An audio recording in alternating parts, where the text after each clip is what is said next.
তেওঁ হিংসা নীতিত বিশ্বাস কৰে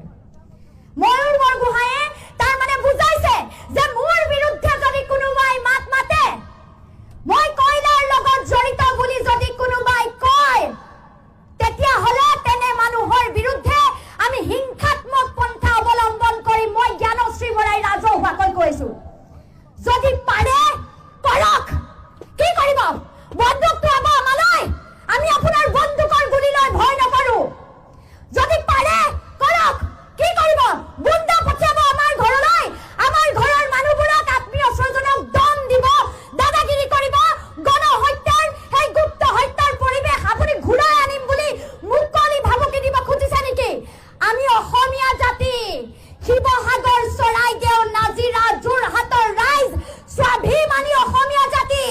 আহোম ৰাজত্বৰ গৌৰৱ উজ্জ্বল ইতিহাস আমাৰ মাজতে আছে আমি কাৰোবালৈ ভয় কৰিম নেকি আমি কাৰোলৈ ভয় নকৰো গতিকে ময়ূৰ বৰগোহাঁইক কৈছো তেওঁৰ বিৰুদ্ধে আমি আজি এফআইআৰ দিছো ৰাইজৰ দল জাতীয় যুৱ বাহিনীয়ে বহু ঠাইত এফআইআৰ দিছো আমি দিম আৰু হিমন্ত বিশ্ব শৰ্মাই কি কৰে এইটো আমি চাম এজন ব্যক্তি যি সংবিধানৰ শপত লৈ এমএলএ হৈছে নে নাই শপত লোৱা হৈছে যে মই ৰাইজৰ সেৱা কৰিম সংবিধানখনত হিংসা পন্থা অৱলম্বন কৰাৰ কোনো কথা নাই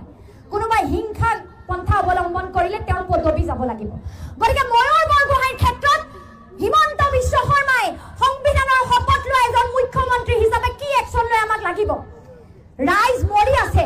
ৰাইজ কক বকাই আছে আৰু তোমালোকে মানুহক ভাবুকি দিছা যে ঘৰত গৈ মাৰিম পিটিম বন্দুক লম দাদাগিৰি কৰিম তোমালোকৰ এই ভয় ভাবুকিলে ভয় কৰি থকাৰ জামানাটো শেষ হ'ল এতিয়া নতুন মানুহৰ যুগ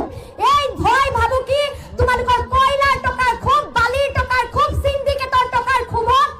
মানুহবোৰ মৰিলে তোমালোকৰ খকত 100তকৈ অধিক মানুহ মৰিলে আৰু এতিয়া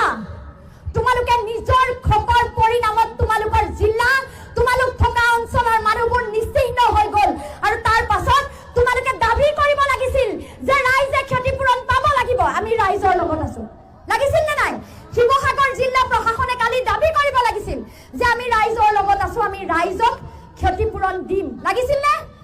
তেওঁলোকে আকৌ ওলোটাটো কৰিছে তেওঁলোকে নিজৰ কাম বাদ দি আন্দোলনত নামিছে কাৰ বিৰুদ্ধে অখিল গগৈৰ বিৰুদ্ধে